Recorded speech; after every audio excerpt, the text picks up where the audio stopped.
नमस्कार। ये आकाशवाणी शिमला है। अब आप प्रभा शर्मा से प्रादेशिक समाचार सुनिए। आज के मुख्य समाचार। प्रधानमंत्री नरेंद्र मोदी ने कहा, बीते 11 वर्षों में देश ने विभिन्न क्षेत्रों में तेजी से देखे सकारात्मक बदलाव। केंद्रीय मंत्री जगत प्रकाश नड्डा ने एनडीए सरकार को बताया प्रभावी और साहसिक निर्णय लेने वाली सरकार। मुख्यमंत्री सुखविंदर सिंह सुक्खू का दावा, भीषण आर्थिक संकट के बावजूद बेहतर कार्य कर रही है प्रदेश सरकार। और केंद्रीय मंत्री नितिन गडकरी ने ढली रामपुर मार्ग को फोरलेन करने की दी सैद्धांतिक मंजूरी। अब समाचार विस्तार से। प्रधानमंत्री नरेंद्र मोदी ने कहा है कि 140 करोड़ भारतीयों के आशीर्वाद और सामूहिक भागीदारी से देश ने पिछले 11 वर्षों में विभिन्न क्षेत्रों में तेजी से बदलाव देखे हैं। एक सोशल मीडिया पोस्ट में उन्होंने कहा कि सबका साथ, सबका विकास, सबका विश्वास, सबका प्रयास के सिद्धांत से प्रेरित होकर एनडीए सरकार ने गति, पैमाने और संवेदनशीलता के साथ महत्वपूर्ण बदलाव किए हैं। नरेंद्र मोदी ने कहा कि इस दौरान आर्थिक विकास से लेकर सामाजिक उत्थान तक समावेशी और सर्वांगीण विकास पर ध्यान केंद्रित किया गया है। प्रधानमंत्री ने लोगों से भारत की विकास यात्रा को जानने के लिए नमो ऐप पर उपलब्ध वीडियो, इंफोग्राफिक्स और आलेखों जैसी विधाओं के माध्यम से जुड़ने के लिए आमंत्रित किया। केंद्रीय मंत्री और भारतीय जनता पार्टी के राष्ट्रीय अध्यक्ष जगत प्रकाश नड्डा ने कहा है कि प्रधानमंत्री नरेंद्र मोदी के नेतृत्व वाली सरकार ने बेहतर सुशासन की राजनीति और जिम्मेदार तथा जवाबदेही की सरकार देकर देश की राजनीतिक संस्कृति को बदल दिया है। मोदी सरकार के 11 वर्ष पूरे होने पर नई दिल्ली में एक संवाददाता सम्मेलन को संबोधित करते हुए जेपी नड्डा ने कहा कि सरकार ने देश के राजनीतिक परिदृश्य को बदलकर एक नया मानदंड स्थापित किया है। उन्होंने कहा कि अतीत में राजनीति अक्सर सत्ता को बचाए रखने के उद्देश्य से तुष्टीकरण की रणनीतियों से प्रेरित होती थी। जेपी नड्डा ने केंद्र की एनडीए सरकार को एक प्रभावी सरकार बताया जो साहसिक निर्णय लेने में सक्षम है। When I talk about political culture, I talk about the shift from negativism to positivism. आज भारत का आम नागरिक कहता है मोदी है तो मुमकिन है, और इसीलिए हम ये भी कह सकते हैं कि ऑप्टिमिज्म में विकास, आविष्कार और नवाचार, ये तीनों चीजें जुड़ी हैं। आज हम डेवलपमेंट भी कर रहे हैं और उसके साथ साथ हम बेस्ट प्रैक्टिसेस भी ला रहे हैं। इस बीच केंद्र की मोदी सरकार के सत्ता में 11 वर्ष पूर्ण होने के उपलक्ष्य पर भारतीय जनता पार्टी द्वारा प्रदेश भर में अनेक कार्यक्रम आयोजित किए जा रहे हैं। इसी कड़ी में आज भाजपा के संगठनात्मक जिला सुंदरनगर में पार्टी ने एक कार्यशाला का आयोजन किया, जिसकी अध्यक्षता प्रदेश भाजपा अध्यक्ष डॉक्टर राजीव बिंदल ने की।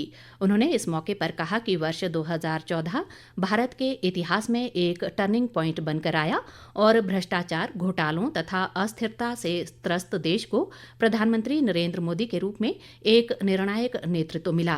बिंदल ने कहा कि इन 11 सालों में देश ने अभूतपूर्व प्रगति की है। भाजपा अध्यक्ष ने कहा कि इन 11 वर्षों में प्रधानमंत्री नरेंद्र मोदी की गरीब कल्याण योजनाओं की मदद से 25 करोड़ से अधिक लोग गरीबी रेखा से बाहर निकल आए हैं। उद्योग मंत्री हर्षवर्धन चौहान ने कहा है कि खराब वित्तीय स्थिति के बावजूद प्रदेश सरकार राज्य में विकास के नए आयाम स्थापित कर रही है। हर्षवर्धन चौहान ने आज शिमला में पत्रकारों से बातचीत में कहा कि हिमाचल को केंद्र से नियमित मदद के अलावा कोई अतिरिक्त आर्थिक मदद नहीं मिली है। उन्होंने भाजपा सांसदों पर आर्थिक मदद के नाम पर झूठे दावे करने का आरोप लगाया। उन्होंने ये भी कहा कि अस्पतालों में पर्ची के पैसे लेने का फैसला रोगी कल्याण समितियों का है और इस फैसले से सरकार का कोई लेना देना नहीं है। हमारी 27 साल का जो कार्यकाल है, कांग्रेस सरकार का कार्यकाल है, वो उपलब्धियों भरा कार्यकाल है। इसके बावजूद भी कि हमारे को हिमाचल प्रदेश में 2023 में बहुत बड़ी आपदा आई, जिसमें 10,000 करोड़ का नुकसान हुआ और केंद्र सरकार ने हमें जो है मदद नहीं की है। ये बात ठीक है कि आज प्रदेश जो है आर्थिक संकट से गुजर रहा है, मगर फिर भी मुख्यमंत्री सुखविंदर सिंह सुक्खू जी के नेतृत्व में और सरकार ने जो है विकास की गति को धीमा नहीं होने दिया है। हर्षवर्धन चौहान ने दावा किया कि प्रदेश से किसी भी उद्योग ने पलायन नहीं किया है। उन्होंने काला अंब में शराब की अवैध फैक्ट्री के मुद्दे पर कहा कि ऐसे मामले हर सरकार में आते हैं। हर्षवर्धन चौहान ने ये भी कहा कि सरकार अवैध खनन के खिलाफ कड़ी कार्रवाई कर रही है। इंडस्ट्रियल यूनिट बंद होना एक नॉर्मल रूटीन का काम होता है। अब इंडस्ट्री को हम सिर्फ फैसिलिटेट करते हैं, हम इंडस्ट्री को जबरदस्ती चला नहीं सकते, तो बंद कर देता है। ये एक नॉर्मल प्रक्रिया है। स्वास्थ्य मंत्री कर्नल धनीराम शांडिल ने कहा है कि प्रदेश सरकार राज्य की समृद्ध संस्कृति के प्रतीक मेलों और उत्सवों के वास्तविक स्वरूप को बनाए रखने के लिए प्रयास कर रही है। स्वास्थ्य मंत्री आज सोलन जिला के चायल में 3 दिवसीय बाबा सिद्ध मेला के दूसरे दिन के समारोह को संबोधित कर रहे थे। उन्होंने कहा कि इस मेले को जिला स्तरीय दर्जा दिलवाने के प्रयास किए जाएंगे। ताज़ा समाचारों के लिए आप हमारे Facebook page All India Radio news Shimla, X handle @AIR News_ Shimla और YouTube channel AIR Shimla news पर लॉग इन कर सकते हैं। प्रादेशिक समाचार आकाशवाणी शिमला से प्रसारित किए जा रहे हैं। मुख्यमंत्री सुखविंदर सिंह सुक्खू ने कहा है कि उनकी सरकार किन्नौर जिला में निर्माणाधीन 450 मेगावाट की शोंगटोंग पन बिजली परियोजना को नवंबर 2026 तक बनाकर तैयार कर लेगी। उन्होंने कहा कि इस परियोजना के पूरा हो जाने पर प्रदेश सरकार के राज्य को आत्मनिर्भर बनाने के सपने को बल मिलेगा। मुख्यमंत्री किन्नौर जिला के अपने 2 दिवसीय दौरे के पहले दिन आज इस पन बिजली परियोजना के कार्य का जायजा लेने के बाद पत्रकारों से बातचीत कर रहे थे। चाहते हैं कि नवंबर 2026 तक पूरा हो, ताकि किन्नौर के लोगों को भी फायदा और राज्य को भी आत्मनिर्भर बनाने में ये प्रोजेक्ट महत्वपूर्ण भूमिका निभाएगा। हमने फैसले किए हैं कि हम इस प्रोजेक्ट को तेजी से काम करवाकर हिमाचल को आत्मनिर्भर बनाने की दृष्टि से काम कर रहे हैं। आप देखिए कितनी तेजी से प्रोजेक्ट हुआ है। पहले तो यहाँ लेबर की पेमेंट भी नहीं हो रही, बार बार नेगी जी आते थे, कहते थे कि पेमेंट ही नहीं हो रही है, तो उनके पेमेंट का समाधान किया। इनके प्रोजेक्ट वालों का जो आपस की झगड़े ठेकेदारों का था उसका समाधान किया। अब मैं खुद आज हमने विजिट किया, हमें लगता है कि नवंबर 26 तक पूरा हो जाएगा। मुख्यमंत्री ने कहा कि भीषण आर्थिक संकट के बावजूद प्रदेश सरकार बेहतर कार्य कर रही है और कर्मचारियों से किया गया OPS का वायदा सरकार ने निभाया है।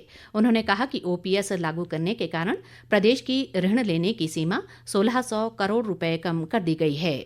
केंद्र सरकार ने जब हमने सरकारी कर्मचारियों को OPS दिया तो हमारे 1600 करोड़ की एडिशनल बोरिंग बंद कर दी। अब हम सरकारी कर्मचारी अधिकारियों को जिनको हमने OPS दिया है, जिनको हमने बुढ़ापे का एक सहारा दिया है, उनका कहना है कि अगर आप ये OPS ना देते तो हम आपको 1600 करोड़ की एडिशनल बोरिंग देते। लेकिन हमने उस चुनौती का भी सामना किया। भीषण आर्थिक परिस्थितियों के कारण भी थोड़ा सा हमारे हाथ टाइट जरूर है, लेकिन हम इसको पार कर लेंगे। इससे पूर्व जिला के 2 दिवसीय दौरे पर आज सेना के चोलिंग हेलीपैड पहुंचने पर राजस्व मंत्री जगत सिंह नेगी और अन्य कांग्रेस नेताओं व जिला प्रशासन के अधिकारियों ने मुख्यमंत्री का स्वागत किया। विधानसभा अध्यक्ष कुलदीप सिंह पठानिया ने कहा है कि चंबा जिला में विभिन्न योजनाओं के माध्यम से रोजगार देने की क्षमता पैदा की जाएगी ताकि जिले की आर्थिकी सुदृढ़ की जा सके। कुलदीप सिंह पठानिया आज चंबा में जिला परामर्शदात्री समिति की समीक्षा बैठक की अध्यक्षता कर रहे थे। उन्होंने कहा कि केंद्र व प्रदेश सरकार की विभिन्न योजनाओं का लाभ बैंक के माध्यम से पात्र लोगों तक उपलब्ध करवाने के प्रयास किए जा रहे हैं। उन्होंने बैंक अधिकारियों को आम जनता के कार्यों को प्राथमिकता के आधार पर निपटाने के निर्देश भी दिए। चंबा जो है वो एस्पिरेशनल डिस्ट्रिक्ट होने के नाते यहाँ जो एंटरप्रेन्योरशिप है, लोगों के अंदर रोजगार देने की क्षमता पैदा हो, रोजगार लेने की नहीं, ताकि वो जितने ज्यादा से ज्यादा लोगों को रोजगार हम देंगे तो हमारी जो आर्थिकी है वो आगे बढ़ेगी। तो उस दृष्टि से यहाँ ये सारी चर्चा हुई और जहाँ जहाँ कमियां हमको महसूस हुई हैं तो हमने जिलाधीश मुद्दे से ये बात की है कि वो उस स्तर के ऊपर उन बैंक्स के साथ बातचीत करके उनका समाधान करें। उप मुख्यमंत्री मुकेश अग्निहोत्री ने कहा है कि केंद्रीय सड़क परिवहन व राजमार्ग मंत्री नितिन गडकरी हिमाचल के विकास में हर संभव सहयोग दे रहे हैं। उन्होंने इसके लिए नितिन गडकरी का आभार जताया। मुकेश अग्निहोत्री ने आज नई दिल्ली में नितिन गडकरी से मुलाकात के बाद कहा कि केंद्रीय मंत्री का उन्हें हर बार स्नेह मिला है। उन्होंने कहा कि नितिन गडकरी प्रदेश से संबंधित विकास योजनाओं को हमेशा ही दलगत राजनीति से ऊपर उठकर मंजूरी देते हैं। उप मुख्यमंत्री ने टैक्सी परमिट 12 वर्ष से बढ़ाकर 15 वर्ष करने की गडकरी से मांग की, जिस पर उन्होंने तत्काल कार्रवाई के आदेश दिए हैं। लोक निर्माण मंत्री विक्रमादित्य सिंह ने भी आज नितिन गडकरी से भेंट की और भूभुजोत सुरंग सहित घटासनी बधानी कुल्लू सड़क के सामरिक महत्व को देखते हुए इसे NH घोषित करने का आग्रह किया। विक्रमादित्य सिंह ने कहा कि केंद्रीय मंत्री ने ढली रामपुर सड़क को 4 लेन करने को भी सैद्धांतिक मंजूरी दी। भारतीय डाक फेडरेशन का राष्ट्रीय सम्मेलन 5 व 6 जुलाई को सोलन में आयोजित होगा। फेडरेशन के सचिव अनंत कुमार ने आज सोलन में कहा कि इस सम्मेलन में देश भर से डाक विभाग के कर्मचारी हिस्सा लेंगे। सम्मेलन में कर्मचारियों की समस्याओं को सुना जाएगा ताकि उन्हें उचित पटल पर रखकर उनका समाधान किया जा सके। 5-6 जुलाई को सोलन में हिमाचल प्रदेश में फेडरल काउंसिल अनुष्ठित होने जा रहा है और उसमें पूरा देश से लगभग 1000 डेलीगेट्स रहेगा। कश्मीर से कन्याकुमारी तक और गुजरात से सिलचर असम तक लोग आएंगे और इसमें हम लोग विभाग का विभिन्न समस्या जो है कर्मचारी के उसमें डिस्कस करेंगे और 3 साल के लिए कमेटी बनता है, वो कमेटी बनाएंगे। 8 पे कमीशन बड़ा मुद्दा है और CGHS हेल्थ स्कीम के लिए बड़ा मुद्दा, ये 2 मुद्दा तो चर्चा होगा, उसका साथ साथ बाकी विषय भी चर्चा होगा। अंत में मुख्य समाचार एक बार फिर। प्रधानमंत्री नरेंद्र मोदी ने कहा, बीते 11 वर्षों में देश ने विभिन्न क्षेत्रों में तेजी से देखे सकारात्मक बदलाव। केंद्रीय मंत्री जगत प्रकाश नड्डा ने NDA सरकार को बताया प्रभावी और साहसिक निर्णय लेने वाली सरकार।